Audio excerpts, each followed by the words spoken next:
What kind of content do you think works? The different style of content you can publish on LinkedIn? One is articles, one is videos, pictures, and a few other things. Yeah. So do you mind sharing your views on each style of content which can be published? Sure. And what are they good and not good for?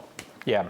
Well, LinkedIn have come out and publicly said that they prefer creators that do a mixture of different styles of content. Mm-hmm. So I think it's good to do a variety. Mm-hmm. I've found that video works the best for me, and it doesn't necessarily these days always get the most engagement or the most views, but the views that it does get, it builds a much deeper relationship with the audience. Mm-hmm. To be honest, the most viral posts at the moment are images with text. Mm-hmm. But that doesn't build as deeper relationship as videos. Mm-hmm. Copywriting's become really important on LinkedIn. I mean, to be honest, the best creators, the guys that are getting a lot more views than I am, are really good copywriters. That's what's doing really well. Mm-hmm, mm-hmm, yeah. Mm-hmm. And what about people try to create that, and some people who want to be presented as subject matter experts on LinkedIn, they write articles and then blogs. Yeah. And then there's an article section. You can publish multiple articles. You have a header image, and you can write a piece of article as long as you can. Now, I think there's a limitation on words, but that creates a different layer of a funneling kind of an engagement with your attendees. And there's another layer of newsletter. Yep. So just talk more about these two platforms. So the articles are fantastic, but the ones that do well are generally, really well researched and longer articles. It's not just, they're very different to like a blog.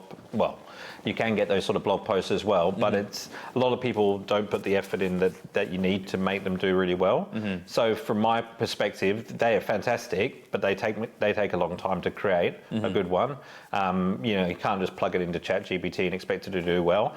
I find that the copy that does really well is very conversational style, very different to what you would put on a website blog, and then having lots of images, data, and all that sort of stuff to make it engaging. It's still a social media site, so it just needs some personality behind it.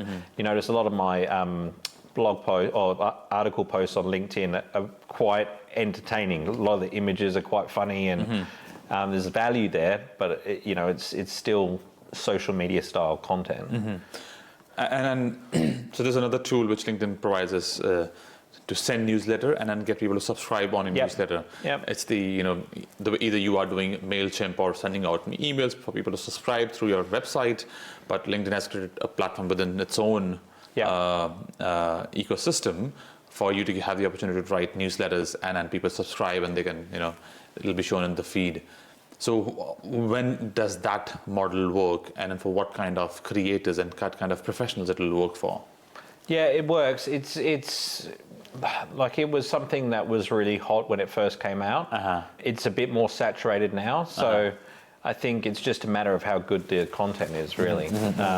It's a great tool. If your content's good, people will pay attention, but otherwise they're just going to switch off. Because they're going to get loads of notifications these days, because as soon as someone sets up a newsletter, it invites all of your connections to subscribe. So you very quickly can get a lot of subscribers, but that just means that everyone's subscribed to a lot of newsletters. You're going to get a load of notifications.